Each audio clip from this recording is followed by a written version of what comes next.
You missed some good conversation that I had with my co-host Brian Saka. But don't worry, we are still going to have another one to touch on a few things that we might have mentioned even earlier, and especially around politics, because this is a political discussion that we'll be engaging on with a guest that is not a new face. He is more a residential guest. We'll be discussing about the state of the nation with Kimani Wachira, who's the chairman of Kiambu Youth Council. Karibu sana Kimani. Asante sana. Good morning. Good morning. Happy International Youth Day. Happy International Youth Day. Are you youthful at age or youthful at heart? Both. I am youthful at age and at heart. Where do you lie there? I think I'm youthful at past constitution. A youth is defined by somebody who is under the age of 35. Even though I have some beards and gray hair, I think I'm still under 35. You think or you know? I think and I know. If you think, you're not so sure, but I if am you know, sure then you're... I'm a youth, and Okay. I wish to send a message of congratulations to all the Gen Zs who have propagated the international theme for this International Youth Day, which is, as you are going to inform them, is moving from creaking to progress, and I think we have been very progressive. I forgot to introduce myself. Allow me to do that. I'm Kimani Wachira, the chairman, Kiambu Youth Council. I've also served as a student leader. I'm president emeritus of all the university institutions in Kenya. I'm privileged to be here and receive greetings from the people of Kwaregi village. That is where I come from. All right. They told me that when I come, I pass their greetings and say that you are doing well, having the conversations that touches the matters and the matters of heart of our nation. Okay, great. We have definitely received greetings and we send greetings back to them. Well, you have said that we have inspired the theme of this year's International Youth Day. Maybe you'd want to expound on that a bit. From clicking to progress, that's the theme of International Youth Day. So how have you inspired that? Thank you very much. Going back to the history of International Youth Day, which is other nations adopted it as an International Youth Week. On 1999, the UN had a special sitting, and they decided that through passing a convention that we need to have a day that the interests of the youth are put ahead and discussed, and they settled on a day like this in 2000, and that was the first year to be celebrated. 2000. 2000. The adoptions were done in 1999. The first year was celebrated, the first International Youth Day was celebrated in 2000. We have had various themes which are to propagate the agenda of the youth, and we, the young people, have in the recent past been agents of changes on social media, and that drove to the conversation of and the theme, international theme of moving from creaking to progress. And we, the Kenyan youth, under the umbrella of Gen Zs, we have left creaking and writing posts on social media to being actual voice of change in the streets, and not only in the streets, but participating in the national dialogue, where we have seen youth taking, a government is formed through various ways. Apart from after forming, people participate in the government. We have seen in the recent past, youths have come out to critique the government, also to participate in the key decision making through public participation. We have seen our youths doing memorandums, our youth doing memos and memorandums, taking to registratures, that is the assembly, these memorandums of the things that they want done. So we have, in the past and in the recent, shaped the youth agenda, and in line with the international theme that is moving from creaking to progress. Moving from clicking to progress, and as you've said, we've seen that happening, because youths are just there, on social media making noise and everything, but what happened in Kenya caused, you know, a star even around the world in different countries. We saw people also come out because what started as, you know, online education brought a lot of things and got people to the streets, and that's a revolution of its kind. It has never been seen before, you know, in this digital age. You know, it was assumed that the youths are just there doing TikTok and making content, but we have actually seen how social media can be used differently. And there's been a lot of civic education happening. We have seen youths going through builds, rejecting, sending in their, you know, their responses, rejecting things and all that. And moving away from that to what we're talking about in politics in Kenya, we saw Nane Nane, which is just one of those protests from when it started. And we have seen it going down by the day, you know, the numbers. And for this particular one on Thursday, people were saying that it's because the police didn't allow them to come near CBD. And if you were in CBD that time, or if you had a business in CBD, then you would be alighted. Some will call, you know, it depends. If it was Jogoo Road, then it was before City Stadium. If it's in Thika Road, then it was somewhere, you know. But people were walking or people were taking borders. So it made it hard for people to come together in Central Business District, and maybe that was a strategy that worked. But do you think that people still have the momentum of going to the streets, or have people settled, or people decided to settle? The climax of a revolution is within a short duration. We reached the climax of the revolution on 25th of last month, when youths marched to Parliament. If they would have, if we would have gone the next day, 26th, 27th, and 28th, we would have overthrown the government then. But now that we went back home after occupying Parliament, things started cooling down. We gave the government time to readjust, listen, and regroup. So going forward, the government will come with strategies to counter everything that was organic, will come with strategies to ensure that the youths, before they think of regrouping, they already know what next is or what they are going to happen. So any movement or any other plan that is just about mobilization on social media and coming to the streets may not succeed going forward. I'm calling upon patriots and Kenyans of goodwill to go back to the drawing board. Fellow youths, when we are having a conversation, or when you are trying to marry and you get a good-looking girl, you talk to her.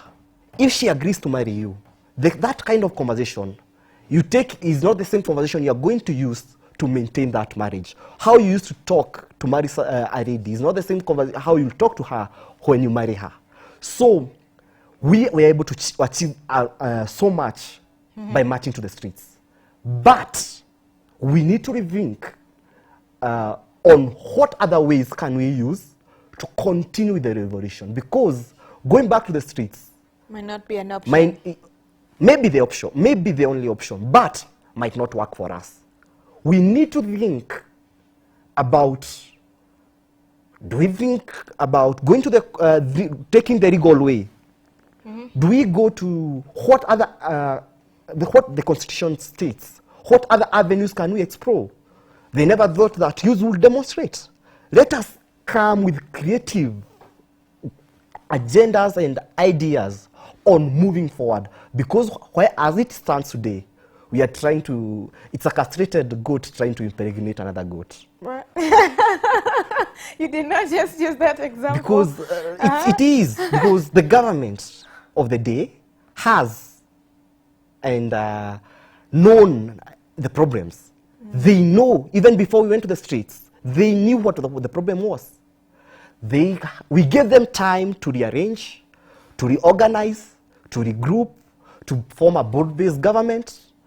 And in reality, it was for the interest of the political elite and not what the youths raised. We are surprised to have a youth minister who the youth critiqued, who made us go to the streets because of he used to wear a watch that will drill 7 boreholes in his village so that women cannot go to with pundas and donkeys to fetch water. Yeah. That person has been transferred to the youth ministry. Today, as I celebrate International Youth Day in Kenya, I'm a sad person from the dimension of the ministry. The head is not a full representation of the best minds of our nation. Okay.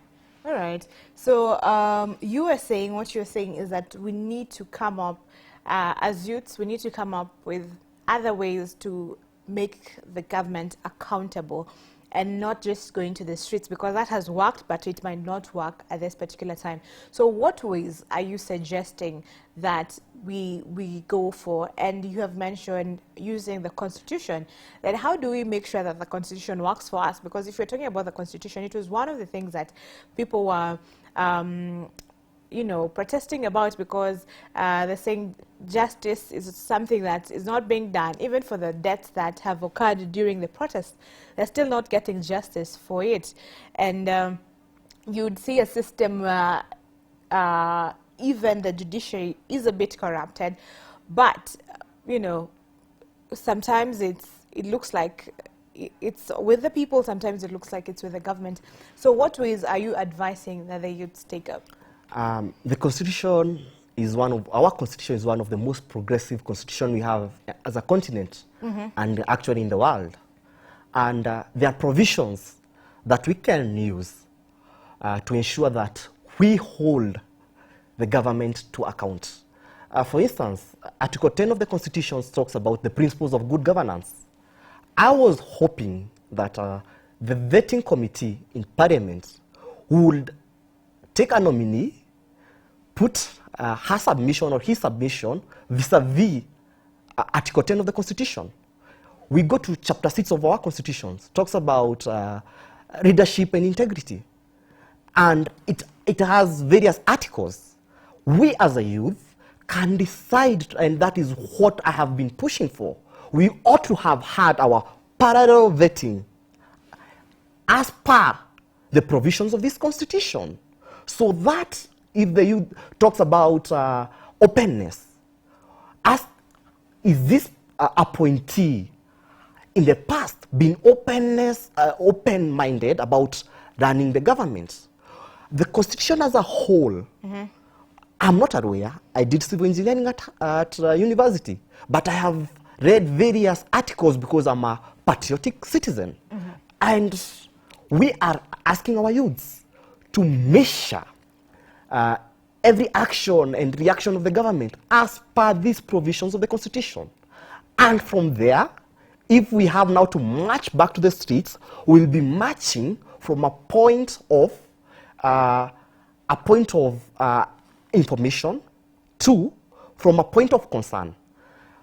When we went first to the streets, it was about the finance bill. It was the trigger. Okay. If we have to go back to the streets, we cannot continue saying Ruto must go. Why? The grounds that we are using do not have the threshold to have people come back to the streets. We need to think about what else can we hold the government into account with. And if it fails to respond to our demands, then we can now explore Article 36 that talks about freedom of assembly, right to picket, and present a petition to the relevant government authority. All right. Okay. So interesting that you're talking about this Kimani, and this you know, these are views of Kimani and not the station. It's good to mention, but I will ask you. You have rightly mentioned we need to people need to get informed of what their rights are in the Constitution before they come out. And you've said that the finance bill, which is quite true, was the trigger at that particular moment, and never in history have people come out in such large numbers. And, you know, for most people, even the MPs, nobody expected that that would happen, that they would occupy parliament. It was just a story, and even the government saw that it was just one of those other protests. But that was the trigger, right? So people can't just say the president must go, yet there's no, there's no grounds on why he has to go. So people need to be informed and get something. So for now, what you're saying is that people, with even the reconstitution of the cabinet, and with the Azimio leadership coming on board with the government now, and we're even seeing a likelihood of the PSs being scrapped, as one of the newspapers has just highlighted, and positions being made for the opposition. So even now, as people see that and watch that happen, they should just be still until they get something to trigger them. What we are saying is not to be still. We can, the trigger was the finance bill.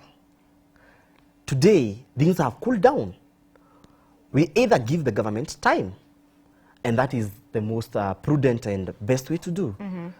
But if we see that regardless of the time we are giving them, nothing is coming forth, corruption is rampant, opulence, people are still doing things the way they were done. These appointees are the same old faces, because I think the PSs are the people who run the ministries. The CS is just the face. If they don't meet the threshold of Article 10, Principles of Good Governance, Chapter 6 that talks about leadership and integrity, then we can use those as grounds to civic educate our people, to tell them that now, going forward, we need to go back to the streets. But as it stands today, I don't see a reason for us to go back on Tuesday to the streets, on Thursday or Tuesday, because as per we go back, the reasons why may necessitate or be the trigger is police abductions. They have reduced. Now, if we need to occupy anywhere, we need to occupy courts when these court cases are happening, so that we ensure that there is proper representation of these people who are abducted when they are suing the government for infringement of their rights. We need to occupy if today somebody is abducted in the streets, if they are taken to an ex-police station, the youths around that area need to go and ask questions, because the Constitution is clear, but not just go to the streets without a proper agenda. And that is what happened on Nane Nane. If you ask why I never participated in Nane Nane, because I was asking myself as a youth, what is the reason why am I going to the streets? We don't have probably a national agenda for that. Maybe the Kasamul and the rest, because I'm saying, yes, we are claiming to be leaders, but there is somebody who is running the hashtag. Somebody is coming with that idea. They need to rethink about this entire movement.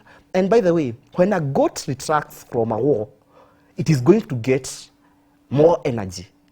We need to think and rethink these things through, because the way we are headed, we are business people. Our parents are supporting us, because unemployment is the main reason why we are on the streets. And if we make sure that they are not making money, we may be chased away from our homes, because we also parents and stuff. Because it's our parents who are sponsoring us in Nairobi. Because the government has not created employment. And when we go to the streets every week without an agenda, we are affecting the businesses of our parents. The small business that I'm starting is affected. So if I'm not saying that we stop going to the streets, I'm saying we come up with an agenda that will trigger everybody to go to the streets for one day or two. We achieve another climax of a revolution, change a few things, then go back to the drawing board. Because, as I said earlier, the window of opportunity of overturning the will of the people was on 26th and 27th after we occupied Parliament. And the window closed. Okay. So now the window has been closed until we get something that will trigger the people again. So now moving away from that a bit, with looking at the government, how it is now, with new cabinet secretaries having been appointed just last week, and a possible change in the public, permanent secretaries of the PS positions, and it's more of a coalition. Though not officially said, it's more of a coalition between the government and Azimio. What do you see? Do you see this working? Because we see some of the government critics, someone like Opio Ndai and Mbadi, who have taken up significant positions in government. Do you see a change? Do you hope that there will be a change at least? Anyone who wishes a nation to fail is wishing to fail, to be part of the failure. We are hopeful that this government, broad-based government as they are calling it, would bring changes. But then we look at how they started things. Yesterday I had one of the appointed CS, confirmed CS because it's now a CS, saying that if we take our suggestions to the government and the government does not implement them, we are going to resign. He said personally he's going to resign. And I was asking myself, if each and every cabinet secretary was to hold and be the head of the, his or her ministry and say the same thing, then we'll now be going towards the change that we envision. Because we are saying that, yes, I'm from opposition and I've joined government. But if I'm not given the opportunity to deliver as per my view, then I'm going to resign. Going back to history, Kibaki, when he was the president, he let the ministers be, ran their own ministries without micromanaging. We have our president comes and tells us that he knows the ministries more than the CSs. That means two things. Either the CSs are aware, incompetent, or he's the one who is micromanaging the ministries. And from the declaration yesterday by the CS, I think the president needs to stop micromanaging these ministries, in my view, and let these ministers be, and we will achieve changes. When you go to the PSs, I expect that apart from rewarding the opposition, or even rewarding, I'm sure he's going to choose a few youths, and from even the ruling party, because UDA itself has Gen Zs, and I expect to see them appointed in this permanent secretary's position. And I also hope to hear names from the minority communities that are not neither represented in Kenya Kwanza and ODM, so that we can now talk about a real broad-based government. Because if a government is formed between the ruling party and the second, I don't want to call it opposition, I want to call it the second majority party, then what happens to the rest of Kenyans who are affiliated to other parties? What happens to the Kenyans whom are saying they are partyless? They will never, that means that they are not represented in that broad-based government. So my suggestion is, and to the president, the appointing authority, we have Kenyans who are interact from even the most minorities of the communities who are not in opposition or in the ruling party.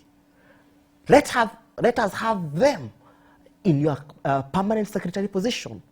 Let us ensure that the faces that you are going to bring are not rewardee of political royalty, but rewardee of patriotism, so that we can have our nation progress further.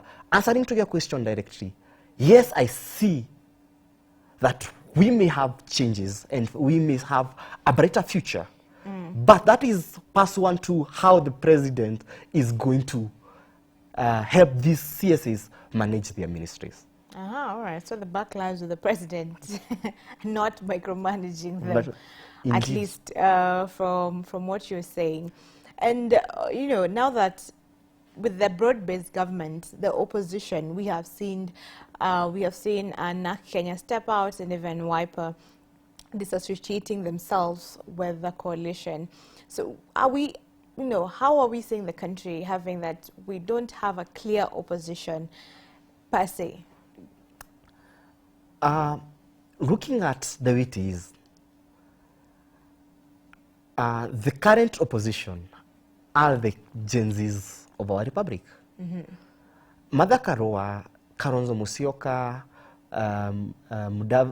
not Mudavadi, but Kioni and the rest may have not gone to form this broad-based government. And the question that Kenya are asking, is it because they were not given better, or the interests were not better suited in the deal and pact that was made between the president and the opposition leader? Or is it because of principles? Until we are able to answer that, then the Gen Z movement need to step up and take the opposition role in this government. I remember when the president was campaigning, he said he wanted a very strong and formidable opposition. And I think the only, as per that definition, the only institution or body that can give that is the Gen Zs. Martha Karua is a woman of principles, yes. Kalonzo has been called names and as watermelon. We are not assured that after 3 or 4 weeks, they will also not go and give an ambassadorial positions. Because who thought that Raila would form the government with Ruto? Nobody. So as it stands today, the acting opposition is this faceless, tribeless, political partyless youth Generation, yeah. who are going by the name Generation Z.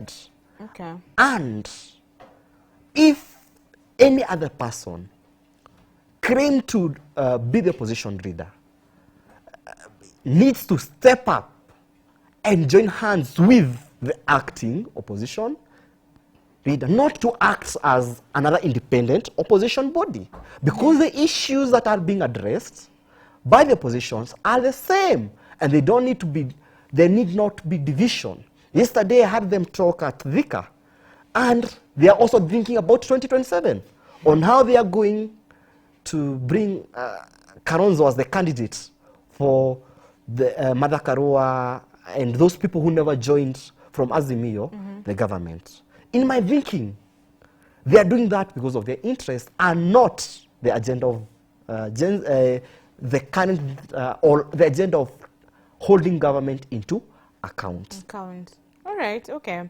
And people are also saying, speaking of 2027, that the president has started his campaigns too early, because you'd see the president almost looking like he's addressing a rally, and somewhat very similar to what he was doing previously when he was still in government with the former president Uhuru Kenyatta.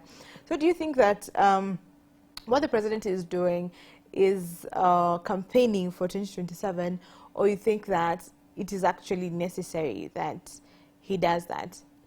The question will have been, did he stop campaigning even after winning the presidency?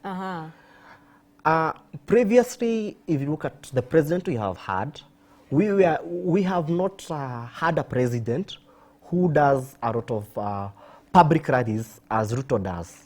And that brings the aspect of us thinking that he is always campaigning. Because a president does not give promises when he's in office, he implements the promises that he gave when forming the government. Our current president has been giving promises right, left, and center. And he has no time to follow up these promises, making him always on a campaign trail. That is why I said that the best question would have been, did he stop campaigning? Now that he has not stopped, he is now bringing the country into a campaign mode. When you go to open a water project, you don't need to mobilize thousands of people to come and attend you opening the water project. You need to mobilize those people in their individual houses to open taps so that we can say that this project is actually working. When you go to, when we use millions of our resources to go and open a tarmac road, that does not add up. So the president has been in campaign mode and is making other individuals, including his deputy, who we had recently was in the process of being impeachment, but I think it's neither here nor there, and MPs, governors, and the rest to also come to campaign mode. Because at the end of the day, if the heads suggest is doing a certain thing, then the rest follows.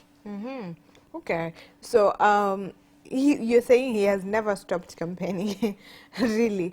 And what we're saying now with the deputy president, as you've said, is he's also in that mode of campaigning, but is skewed to the Mount Kenya region.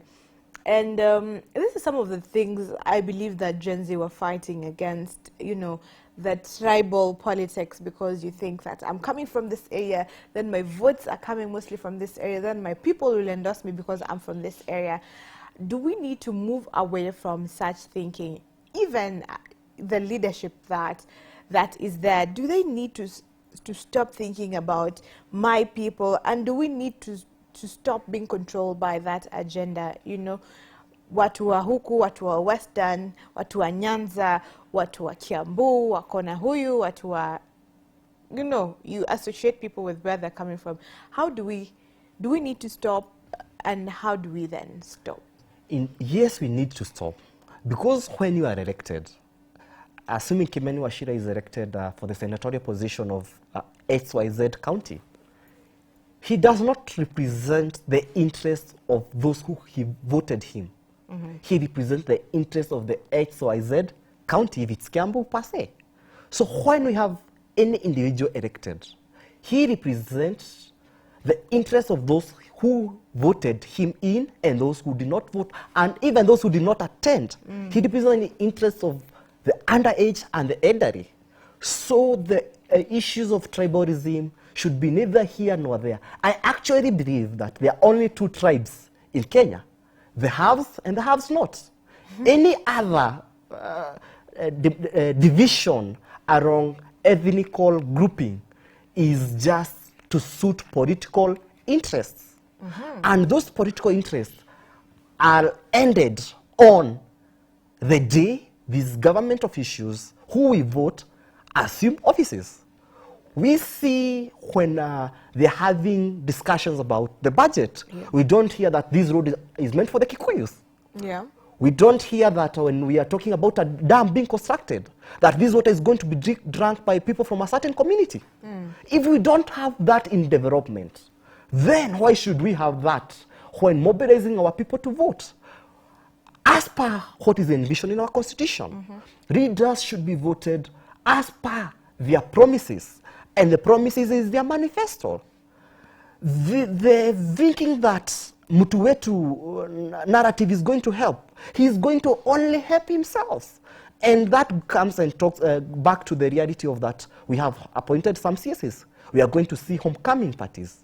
Why are you doing a homecoming party, whereas you should be doing a national coming party to your ministry by working for the certain department you have been given? Because remember, you are flying as a CS a flag. And I'm reminded that when I was studying history by Eric Mwasia here, that a flag is a symbol of national unity.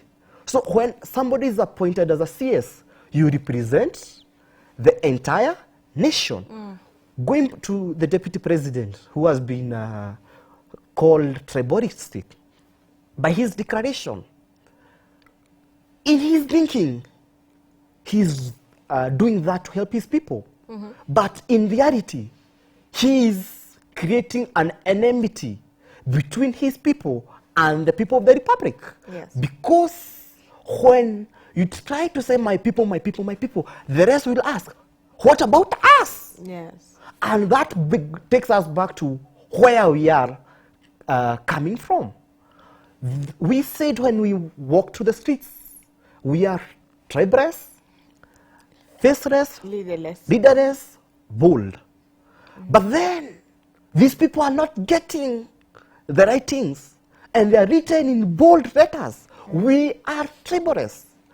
When a youth is appointed as a CS, he does not belong to the youth demography. He becomes a representation and flies the flag of Kenya. So tribal politics must end, and the only way to end is in 2027, when we the youths, the Gen Zs, occupy the IBC registers, turn up to go and vote, not because they belong to a certain political affiliation, but because of their manifesto.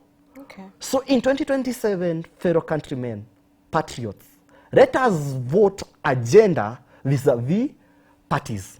Okay. Let us not vote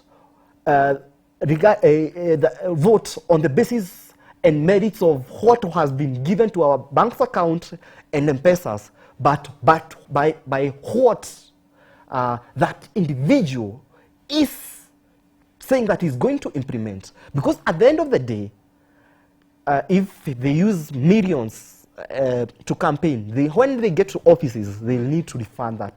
And that's why I'm calling upon the intellects to draft a bill sponsored by Wanjiku or Gen Zs. Yes. Talking about campaign management and campaign funds. For instance, a case in point in USA, a candidate cannot use his or her own resources to fund their campaign. We need to rethink about, and that's what I was talking about, when we're going to the streets, we need to have an agenda. We need to think about how can we draft a bill, because they will never draft such a bill. Okay. And because that is a bill that is going to ensure that they are no longer independent. If we need to think about how we can draft a bill, because there is a provision for a citizen-led bill that can suggest about campaign funds, so that the president does not go as an individual to look for funds to campaign. The same case with the MCA. People with goodwill are able to donate in kind, and there is a limit for each and every position. That will help in the problem of addressing mtu wetu and also corruption, because when you get back to the office or elected, you don't have to go to return the funds that you used, and that's where corruption chips in. So we are calling upon civil societies and Gen Z to form, to come together, write a bill, and look for an MP who can sponsor that bill in Parliament. And then that day we can now decide to go and occupy Parliament as we wait for them to vote it in, because that will be giving Wanjiku, and when I say Wanjiku, I mean the Kenyan citizen, the power to even audit the campaign trails. All right, great. You have mentioned a lot of things there, and okay, I'm wondering. Because we are pressed for time, I want you to also just speak on Haiti, our police in Haiti. The people are very much in opposition with that particular decision that was made, but eventually our policemen got to Haiti. So what do you think about that? Personally, we were here with your co-host, and we talked about Haiti. I was opposed to our police officers, men in uniform, going to a foreign nation that does not border us or have any treaty with them to go and help them. But after they went, we have seen the good work they have done. They have been able to recapture various critical infrastructures, including hospitals for the people of Haiti, and this is a good spirit.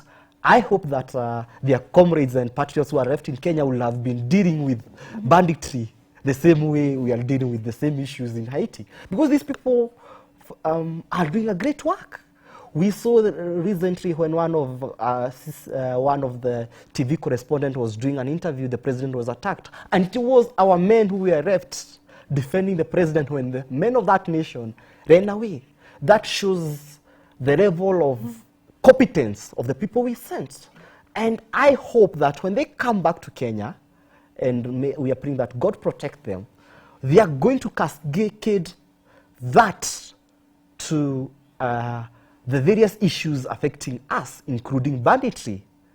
I hope when they come to Kenya, they are also going to cascade that professionalism to issues to the police service, because right now we have a corrupt police service, and I can say that confidently because as we all came here in the morning, we saw or we witnessed a police officer taking bribe. Yeah. I know you drove here, and as you you saw another person in a public, you were not stopped by the police. But you see this behavior. In Haiti, we see our police officers who are not corrupt, who represent the ideal Kenyan citizen. Someone who is dedicated, someone who is flying our flag higher. And I hope that if it's doable in Haiti, it's also doable in Kenya. I hope that, and it's my sincere wish that when they come back, these men who have thrown our flag high are going to be accorded great honor to change the police service. Lastly, about the Haiti issue, we also need to have an audit on the resources, because I was looking at a report from the audit from an unconfirmed resources that cannot be verified, talking about the allowances they are getting vis-a-vis what was donated are not adding up.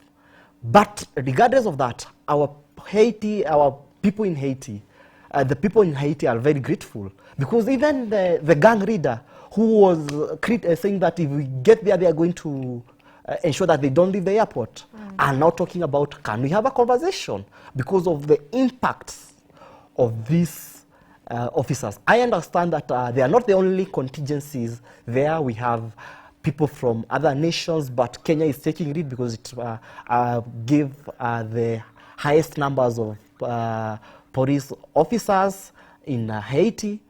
And I also want to congratulate the other nations that contributed, the contingencies are doing. But the bottom line is, if we can do that in Haiti, then banditry should never be a problem. Terrorism, Ramu, Mpeketoni should never be a problem.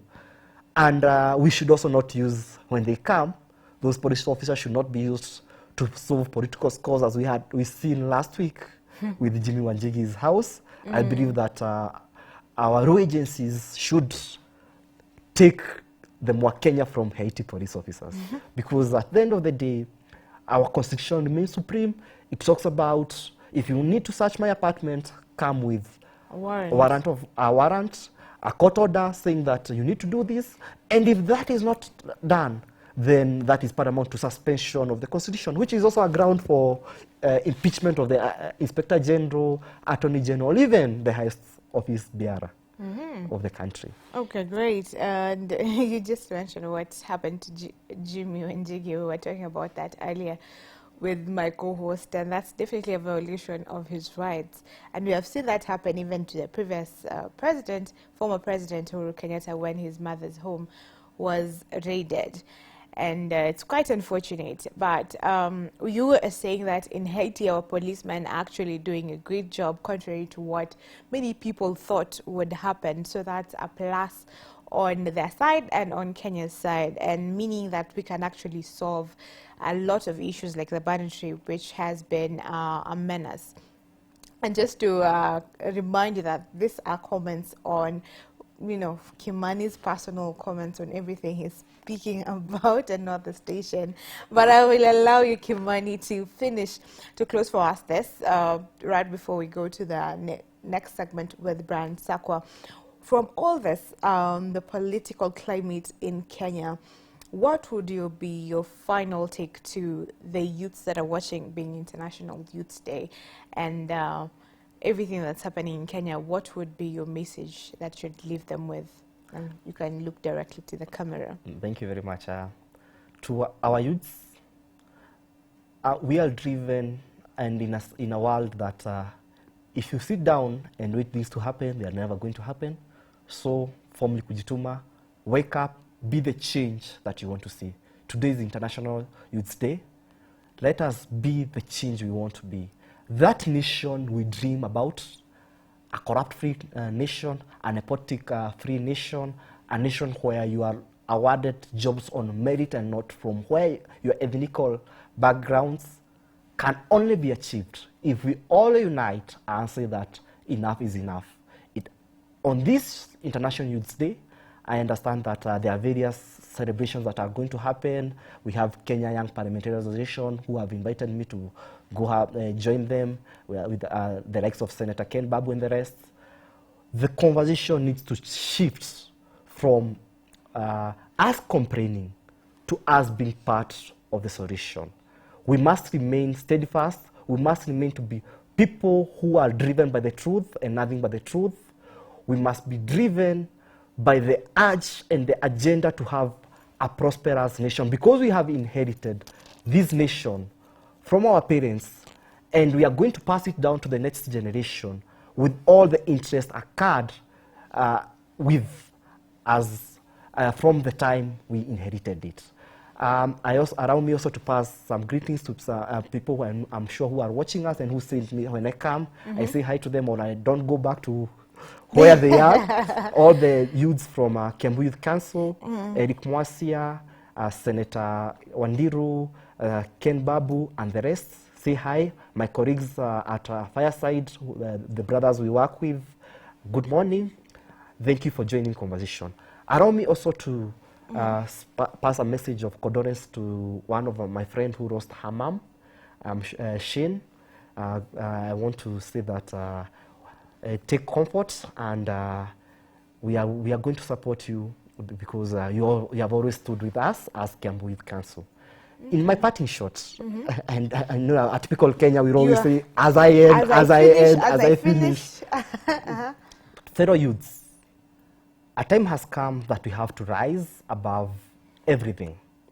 A time has come where we have to participate and verify any news that comes in our hand, because in these streets of social media, we get fake news and original news, and you can't, and you need to verify and trust channels such as Y254 and other accredited media, because information and disinformation may trigger a lot of issues and create a lot of anger that is neither here nor there. That will be all from my side. Awesome. Thank you very much. That is Kimani Wachira. He is the chairman of the Kiambu Youth Council, talking to us about the nation and the political environment in Kenya, what we can do, what needs to be done. And you have heard from him everything on that, and even him wishing you an International Youth Day. And this is where we bring the conversation to a close. Hopefully we'll have him some other time to continue with these discussions. Now we'll be moving on to the other segment where we have asked you a question on social media, and I'll just remind you right before Sakwa comes on to steer that conversation on, tumekuuliza je, emotional vulnerability who play role gani could shape modern masculinity? Emotional vulnerability who play role gani could shape modern masculinity? Make sure you talk to us on Y254 TV across all social media platforms. Use the hashtag NCMO if you like. Why in the morning? My personal handle is at Stephanie Ayeta. We take a short break. We'll be right back.